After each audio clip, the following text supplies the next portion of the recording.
بسم اللہ الرحمن الرحیم۔ امید کرتا ہوں آپ سب خیریت سے ہوں گے۔ آج کا ہمارا ٹاپک ایلپ ٹیبلٹ کے حوالے سے ہے۔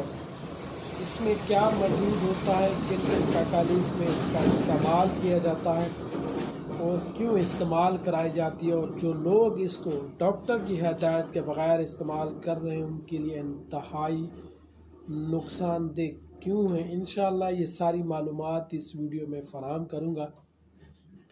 ایلپ ایک برانڈ کا نام ہے۔ اس کے اندر جو دوائی موجود ہوتی ہے اس کو الپرازولام کے نام سے جانا جاتا ہے، جس کے کافی برانڈ مارکیٹ میں اویلیبل ہیں۔ ایلپ، زینیکس، الپرازولا، کافی برانڈ مارکیٹ میں اویلیبل ہیں۔ یہ 0.5 ملی گرام کی صورت میں، 0.25 ملی گرام کی صورت میں موجود ہوتی ہے۔ الپرازولام ایک بنزوڈائزپین گروپ سے تعلق رکھنے والی دوائی ہے جس کو بہت زیادہ ریکمینڈ کیا جاتا ہے نیند نہ آنے کی صورت میں، اینٹی ڈپریشن کے طور پر، اینٹی انزائلیٹک کے طور پر، اور یہ ایک سیڈیٹو ایفیکٹ رکھتی ہے۔ اس کا سب سے زیادہ استعمال انزائٹی اور ڈپریشن میں کیا جاتا ہے۔ اگر ہماری زندگی میں ایسے برے حالات یا کوئی خدا نخواستہ کوئی حادثہ پیش آ جاتا ہے جو ہمیں پریشانی میں مبتلا کر دیتا ہے، جس کی وجہ سے آپ ذہنی طور پر انزائٹی اور ڈپریشن کا شکار ہو جاتے ہیں، آپ کو نیند نہیں آتی، آپ پریشان رہنے لگتے ہیں، جس کی وجہ سے آپ کو پینک اٹیک ہوتے ہیں، طرح طرح کے برے خیالات آتے ہیں، گھبراہٹ ہوتی ہے، بے چینی جیسے مسائل کریٹ ہوتے ہیں، عجیب سی کیفیت ہو جاتی ہے، بے سکونی ہوتی ہے، آپ میں چڑچڑا پن آ جاتا ہے، آپ خاموش سے رہنے لگتے ہیں، پٹھوں میں کھچاؤ ہو جاتا ہے، خاص طور پر ٹینشن کی وجہ سے جو گردن کے پٹھے ہوتے ہیں ان میں کھچاؤ بہت زیادہ دیکھنے کو ملتا ہے۔ اتنا مسل کرپس ہو جاتا ہے کہ آپ بے چین ہو جاتے ہیں، آپ کو پٹھوں میں کھچاؤ کی وجہ سے درد ہونے لگتا ہے۔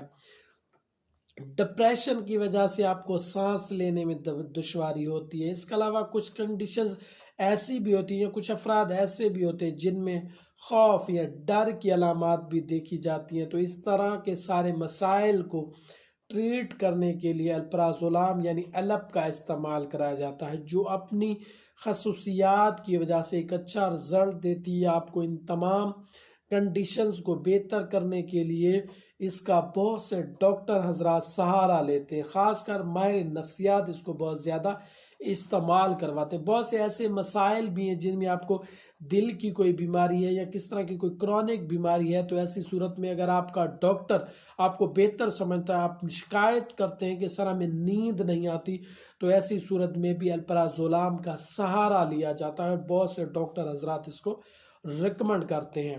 اس کو استعمال کرنے میں سب سے بڑی غلطی جو کی جاتی ہے وہ یہ ہے کہ بہت سے لوگ ایلپ ٹیبلٹ کو ایک معمولی سی سکون آور دوائی سمجھ کر ڈاکٹر کی ہدایت کے بغیر استعمال کرنا شروع کر دیتے ہیں، جو کہ ایک بہت بڑی غلطی ہے۔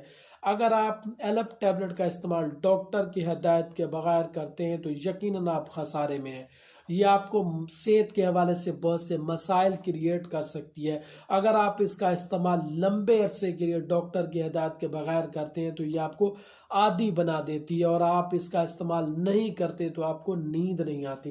تو اس طرح کے لوگوں سے گزارش ہے کہ اس کو استعمال کرنے سے پہلے ہمیشہ ڈاکٹر سے رجوع کریں، کیونکہ کچھ کنڈیشنز ایسی بھی ہوتی ہیں جیسا کہ ڈپریشن، اور ڈپریشن کے آگے کافی پارٹس ہوتے ہیں، تو ایسی صورت میں آپ کو لمبے عرصے کے لیے الپرازولام کا سہارا لینا پڑتا ہے۔ تو اسی بات کا فیصلہ آپ کے ماہر نفسیات نے کرنا ہے، آپ کے ڈاکٹر نے کرنا ہے کہ آپ کو کیسے اور لمبا عرصہ استعمال کرنی ہے کہ نہیں۔